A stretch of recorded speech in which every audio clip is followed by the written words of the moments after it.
Assalamualaikum warahmatullahi wabarakatuh. Nama saya Nur Rumah dengan NPM 210810801014. Saya akan menjelaskan tentang bisnis dan data analitik, yaitu tentang tipe data dan cakupannya.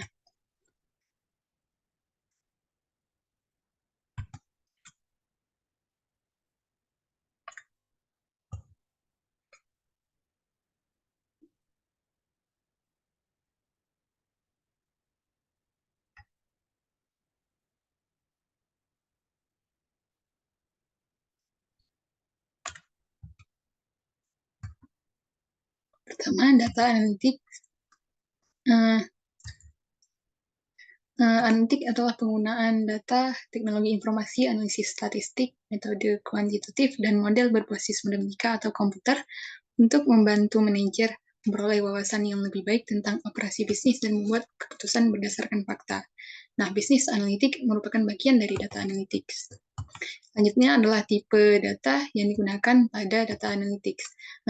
Tipe data atau skala pengukuran data, kita biasanya mengenal 4 skala, yaitu skala nominal, ordinal, skala interval, dan skala rasio.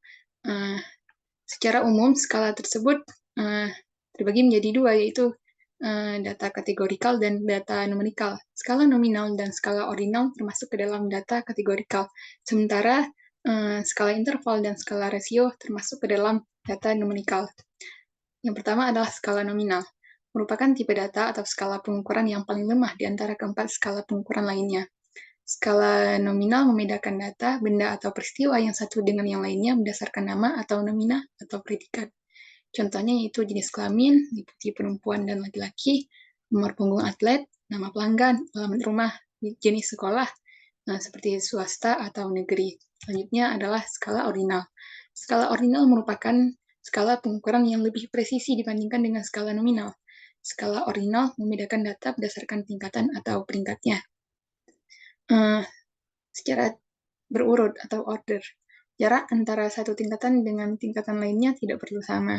Contohnya adalah tingkat pendidikan dari SD, SMP, SMA, dan perguruan tinggi. Kemudian tingkat pendapatan, ukuran baju, atau akreditasi. Selanjutnya adalah skala interval. Skala interval digunakan ketika data yang dimiliki adalah data yang dapat dibeda-bedakan satu dengan yang lainnya, lalu diurutkan, dan perbedaan antar urutan atau peringkat memiliki arti. Maksudnya, jika satuan pengukurannya berada pada interval yang tetap. Skala interval memiliki sebuah titik nol yang bermakna atau tidak absolut. Contohnya adalah suhu pada Celsius dan Fahrenheit, skor TOEFL, kadar kolesterol, ataupun usia 20-30 tahun. Nah, suhu 0 derajat Celcius ataupun suhu 0 derajat Fahrenheit ini ada meskipun nilainya adalah 0. Kemudian adalah skala rasio. Skala rasio digunakan ketika data yang dimiliki mempunyai sifat yang ada pada ketiga tipe data sebelumnya, serta satu sifat tambahan bahwa rasio antara masing-masing pengukuran atau data mempunyai arti. Skala rasio mempunyai nilai nol yang absolut, artinya nilai nol ini tidak mempunyai makna terhadap pengukuran. Contohnya adalah berat badan, tinggi badan, suhu dalam Kelvin, ataupun luas wilayah.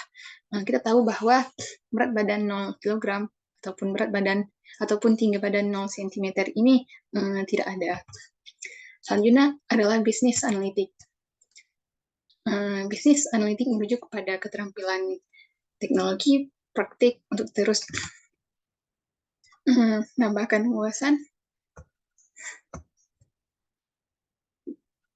dan pemahaman baru tentang kinerja bisnis berdasarkan data dan metode statistik, ataupun juga merujuk pada praktik eksplorasi data organisasi dengan penekanan pada analisis statistik. Nah, analisis bisnis ataupun bisnis analitik digunakan oleh perusahaan yang berkomitmen pada pengambilan keputusan berdasarkan data. Nah, selanjutnya adalah scope of business analytics atau cakupan dari bisnis analitik. Nah, ada 3 cakupan dari bisnis analitik, meliputi deskriptif, prediktif, ataupun preskriptif. Nah, pada deskriptif, kita akan mencoba mencari jawaban untuk pertanyaan apa yang telah terjadi dan apa yang sedang terjadi. Nah, teknik pendukung untuk menemukan jawaban tersebut adalah dengan business reporting ataupun laporan bisnis, dashboard, scorecard, ataupun data warehousing. Outcome yang akan kita dapatkan yaitu kita dapat mendefinisikan kendala bisnis ataupun masalah bisnis dengan baik, dan kita juga dapat mendefinisikan opportunity ataupun keuntungan-keuntungannya. Selanjutnya adalah prediktif. Di sini kita akan mencoba mencari jawaban untuk pertanyaan apa yang akan terjadi dan mengapa itu terjadi. Teknik pendukung dalam prediktif meliputi data mining, text mining, web or media mining, ataupun dengan forecasting.